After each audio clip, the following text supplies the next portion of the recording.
wonderful to be here.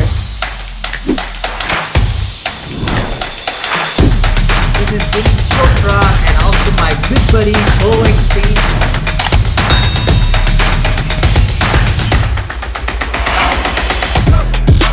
And we are so happy. It's amazing what's going to happen. So, we amped up to do the show, and we got a lot of hype about the guest today, so I'm excited. I know.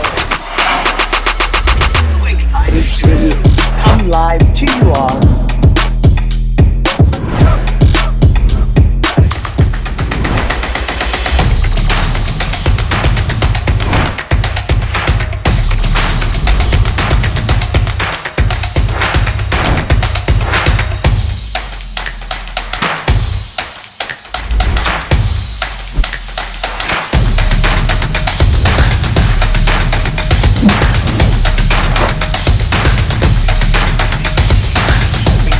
Live 9:30 every Friday.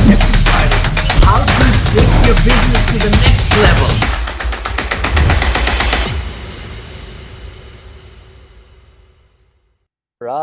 All right. So, Beau, maybe we should get it cut in half, brother. What do you think? Sorry, Yeah, everybody joining us.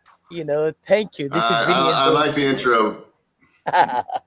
It gets us going, that's for sure. I loved it. Yeah, I'm all pumped. Thank you, Alex. It's so exciting. We come live to right from the Bay Area and from Nevada. 9:30 Pacific. It's a Vinney and Beau show. We started a couple of years back, and we keep on doing most of the Fridays, almost every Friday.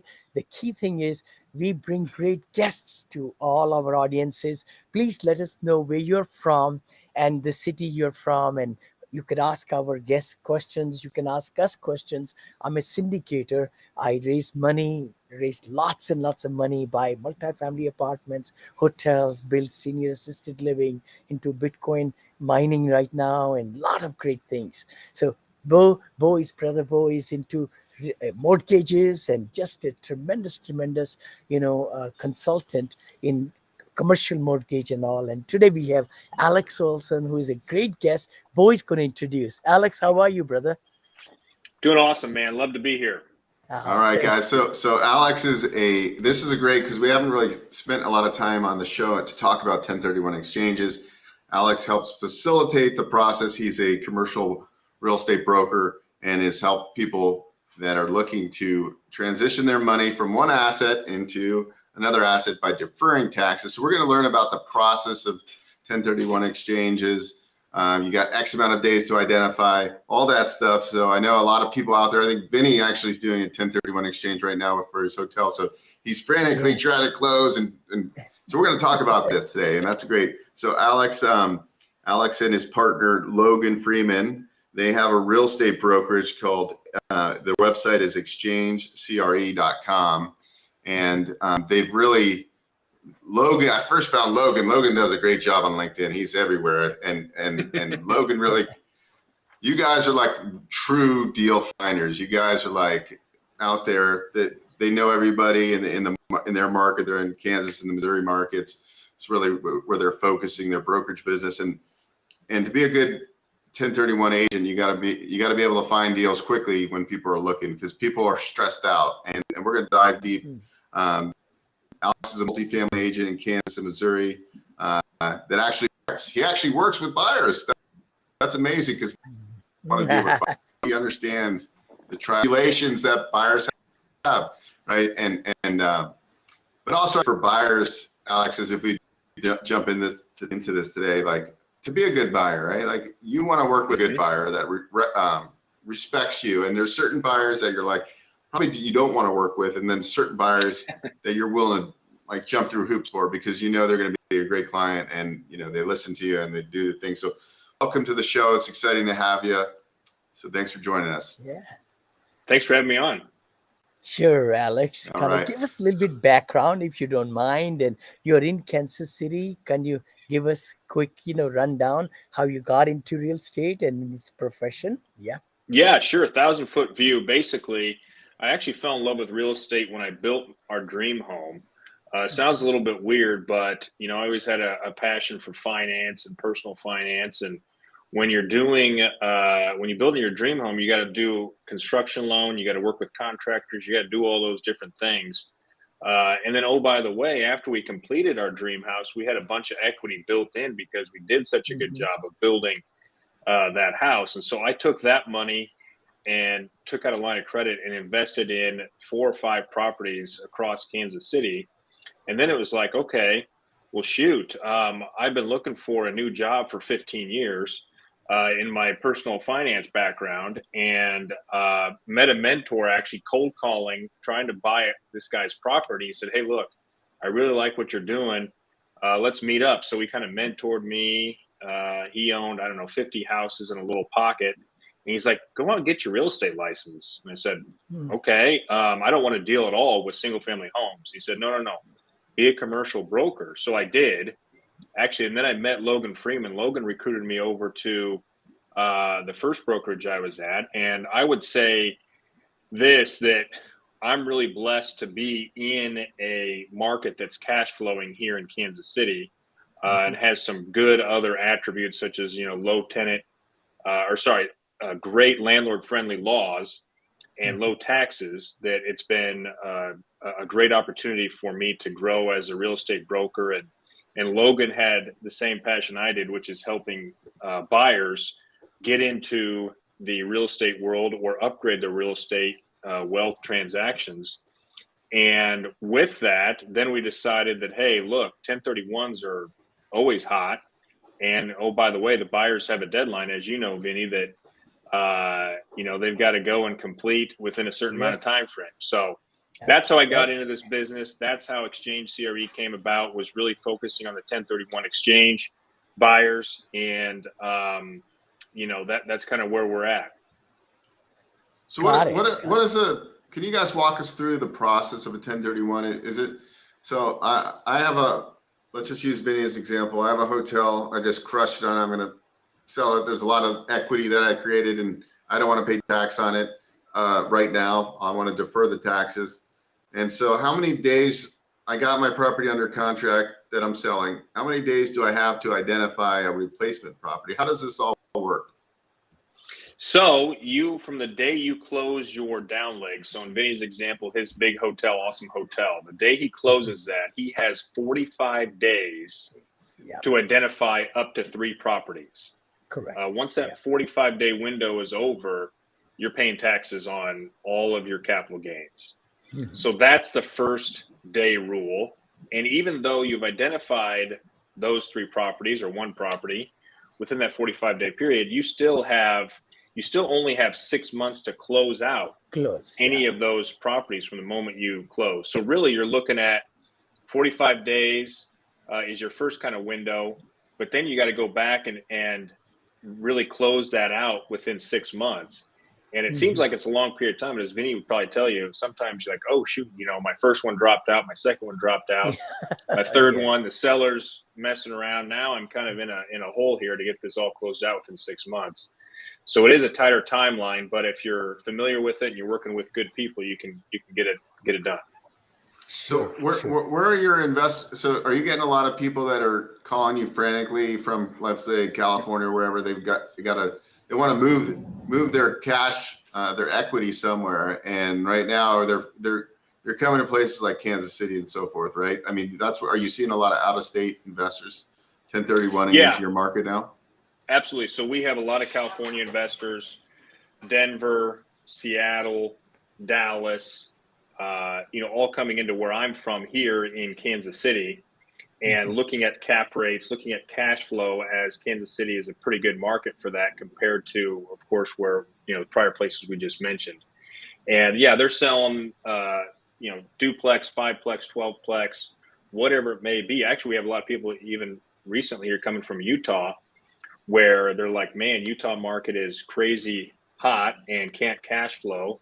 And so they're taking their, 10 units that they had in Utah, selling those, 1031 exchanging into 20 units into Kansas City to restart the depreciation clock, upgrade their cash flow. And that's kind of the advantage that we see a lot of times with what's going on. What are what are the rules around like changing if, for example, like if Vinny wanted to 1031 his hotel into some other asset class, is that acceptable? Like Yeah. if I wanted to 1031 into like raw land that I'm going to develop, can you do Yeah, that? exactly.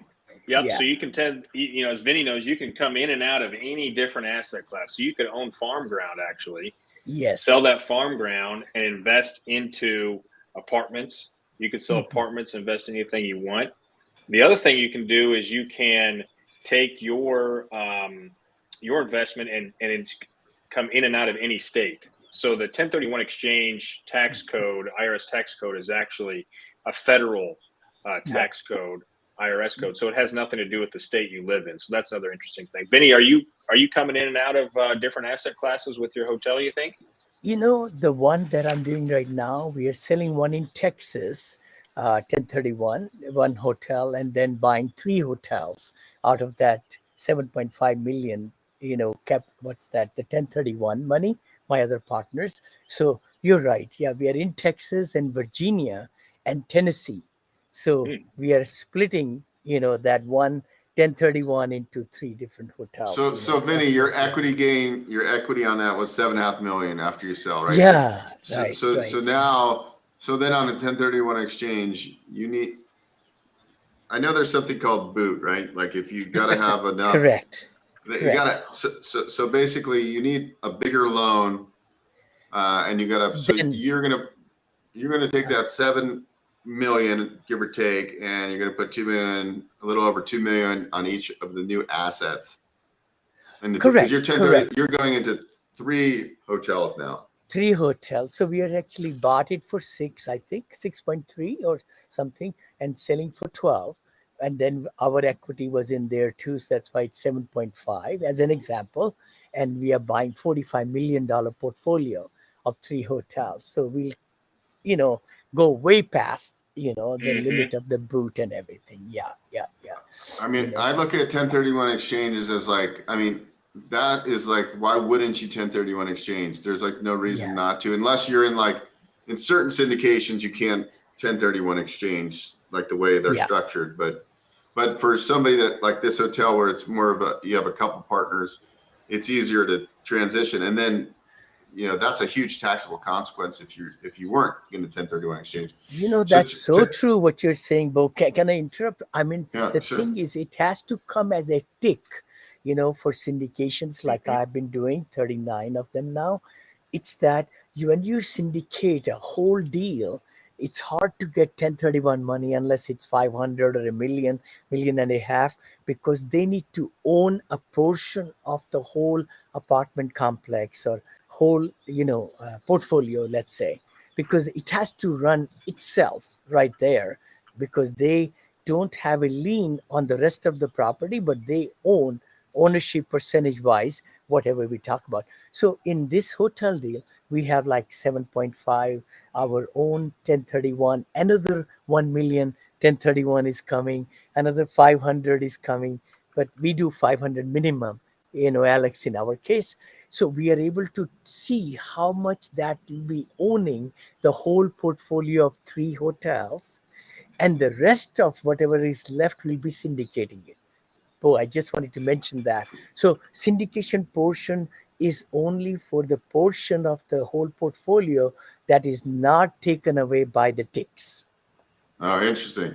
I mean, Yeah, yeah, Alex, yeah, the 1031 exchange is really, in my mind, is like like just what Vinny, he had a 12 million dollar asset. Now he's going to control 50 million in assets, right? Like the Hmm. 1031 exchange is like it's the gasoline to get you to extract a lot more cash next, flow. next, I yeah, look at some people like they have like in California they have like a duplex and it's like they have $1 million of equity sitting there and they're Yeah. getting like they're netting only $2,000 a month. I'm like, take that $1 million, go yeah, to Kansas City or wherever, right? yeah, 'Yep. 1031 sure. exchange that, and you could, instead of getting $2,000 a month, you could have like $10,000 a month of cash flow. It blows my mind that people don't think like that, and it's like the Yeah, number one Yes. tool. Yeah, and here's what I would also say about it too is you've got this 1031 exchange as basically a free upgrade, where you're able to defer all your taxes into another asset class.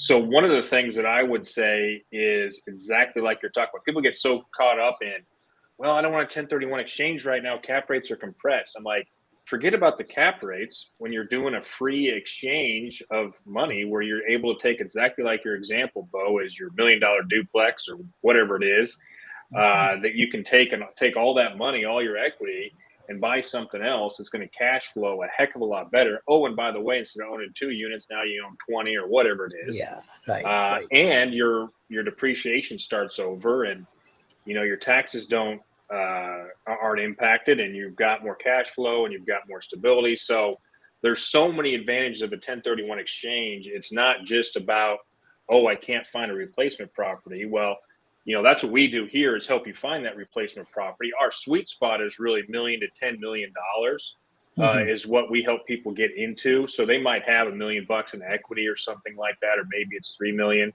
that we're then able to help find them their entire system here, like their property manager, attorneys, all your whole shebang. Local lenders are very important, especially in that price range. And I think that's what also a lot of people have fear about as well. I don't know that market, or I don't know how to get started in that market. And so finding a local broker that does work with buyers is very important. And you can build trust with them, and the key to that is just having an open conversation with those guys and gals to make sure that you're getting what you need out of a broker relationship. Alex, I have a question. So we can 1031 from one deal to next deal to next deal to next deal. Can we do it like within 6 months, or maybe after a year? It's a long-term capital gain. Otherwise, it's short-term.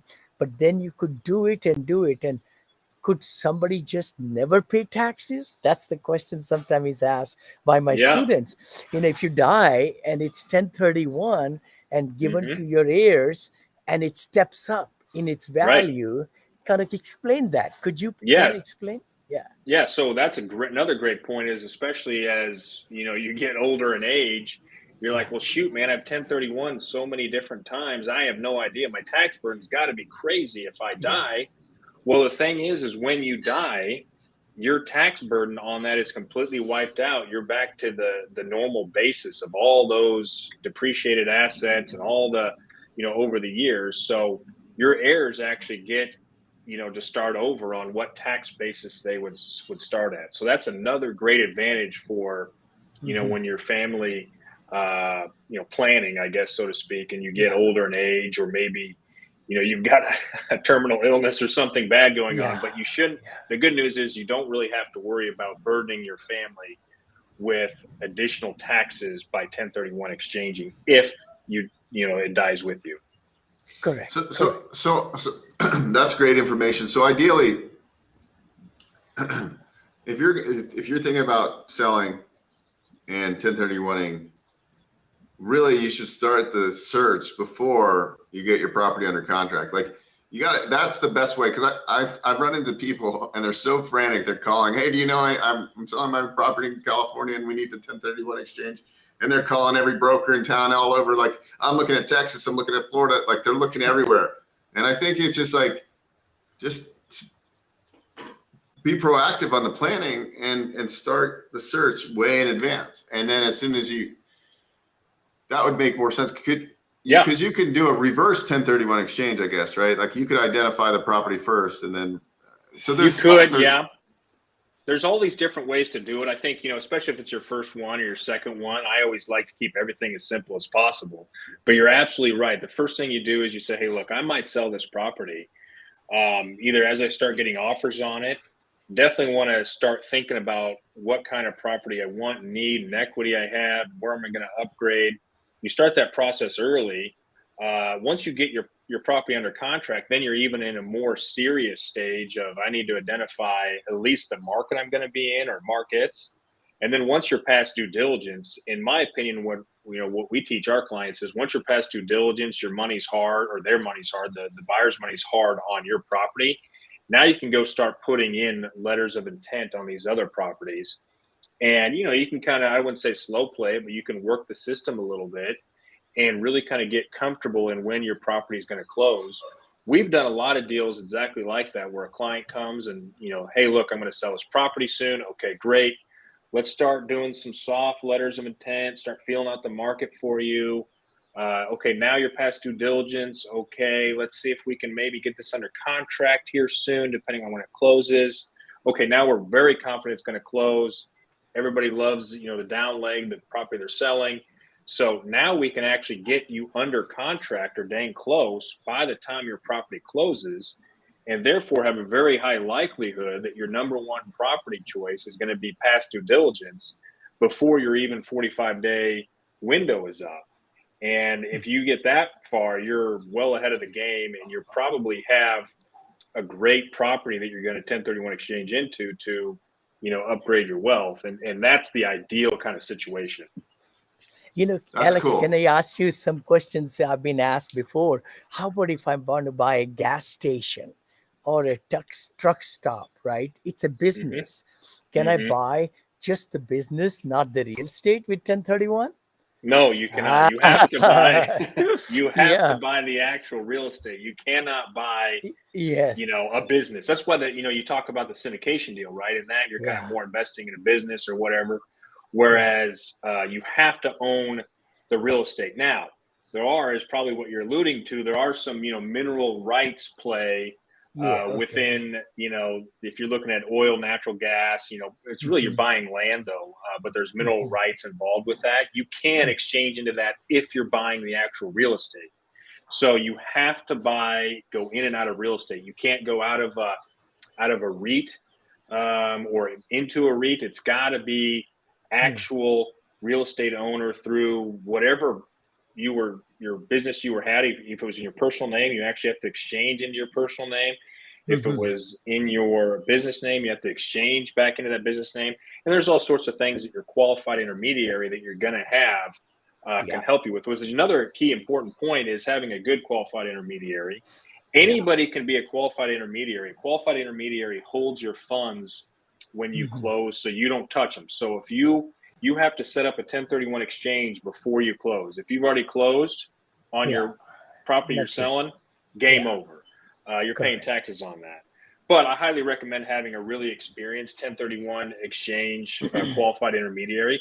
We are not, and you actually don't want your agent or your broker to be a qualified intermediary, because you don't want them to hold on to your money, because it's kind of a conflict of interest. Yes. But there's a lot of really great 1031 QIs out there that, they do thousands of them a year that, can take and handle your money. And they also will help you at all the little details of, well, can I do this? Well, can I do that? That, are not super common, but they have experience in that. Sure. So, for example, when we are buying this 1031 into a real estate and a business, so as to speak, it has to be together, because multifamily, as you know, rental is the business. It's the real estate plus the residents in the property, which bring the revenues and expenses and NOI and everything, right? So what you're saying is that even in the gas station, you have to own the gas station, the real estate, and the business part, because that's what is bringing its value to the highest potential. And that 1031 amount, that boot and everything, like we discussed before, it has to make sense with the total picture, right? Exactly. That's exactly right. You got to buy it all. And a lot of this, again, comes into, speaking to your qualified intermediary with the little nuance of questions that, somebody may not know, but you want to make sure that you've got your ducks in a row on that, because, what's at risk is taxes. And by the way, there's no, way of skirting the 45-day window. I know we've talked about this a lot, but I want to be clear, because I've had people come and say, hey, look, I'm going to be out of the country for 2 weeks, and that's going to be during my 45-day window. I said, well, too bad. IRS doesn't care. It's 45 calendar days. They don't care if you're in the hospital. They don't care if you've got, some kind of disease, whatever it is, they don't care. So, there's certain rules that you just can't bend, and that's definitely one of them. So is it from the sale, you could even specify 3 properties before the sale is done also, right? That 45 days can be before that date of closing or after that date. So then you get almost 90 days. A lot of people start looking at these assets. They want to convert that 1031 into even before the sale is finished, right? So Right. there is that limit. Can you kind of expand on that? So we could earmark 3 properties, Hmm. but we don't need to give it to the intermediary until the 45 days after the closing, which you're saying. Okay. That's right. And usually your qualified intermediary will allow you to change. I actually recommend for our clients, if you've got 2 or 3 properties, get them to your QI like, Yeah. now, because what happens if you get Yeah. into a car accident or something and your Yeah. 45-day window comes up and you forgot, or some emergency, Mm-hmm. there's no Mm-hmm. reason to put that at risk. So at least get 3 properties in there, or one, Mm-hmm. Mm-hmm. well in advance at any point in time. But yes, you can change those at any point in time, all the way up until that 45-day. Oftentimes, with a great qualified intermediary, maybe even 11:59 p.m. Pacific time, which we've seen people do.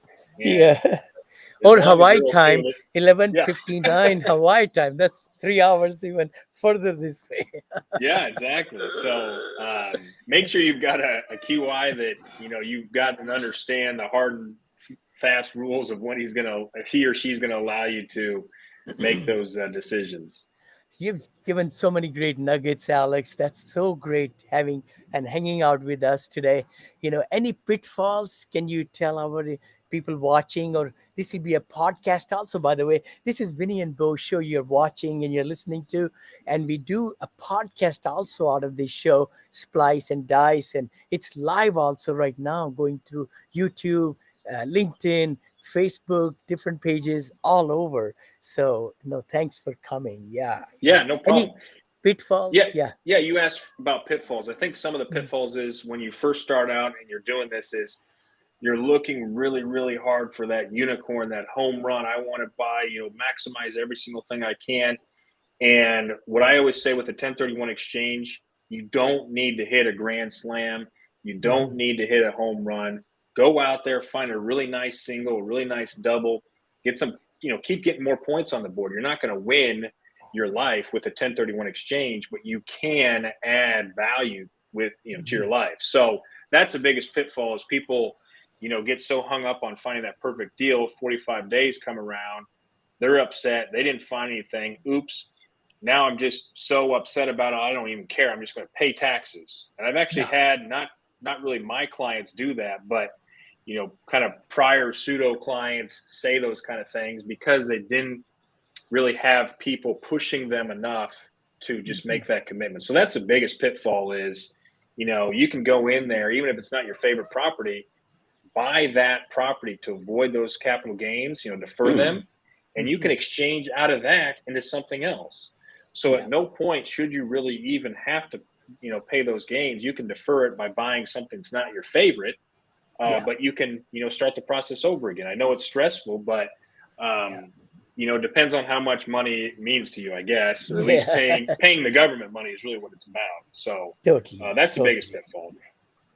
Thank you. Thank you so much, Bo. Yeah, but Yeah, no, I think it's great. I think it's being strategic. What I'm hearing is a lot of people aren't strategic with their 1031s. They kind of like it's a secondary, like, oh, I got a 1031, and they're already way past where they should have started.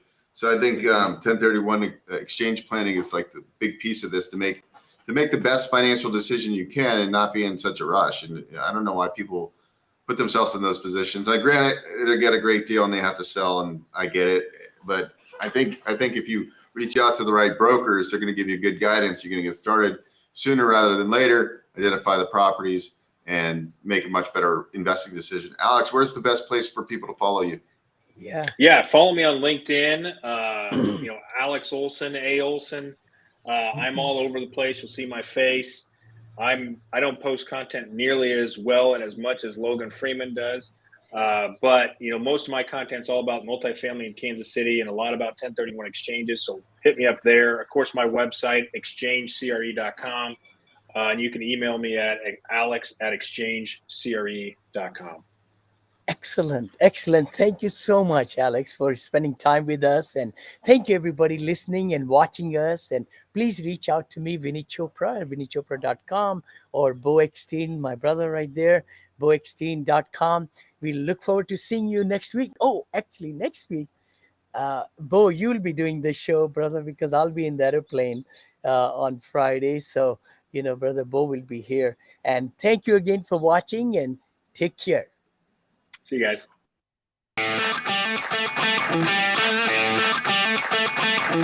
Morning, good morning, good morning. Thank you for joining this morning. This is Vinney and Beau Show. Some of you might know me, Vinny Chopra, and my partner, Beau Eckstein. And we come to you live at 9:30 Pacific, which is 12:30 Eastern, every Friday. Thanks for joining.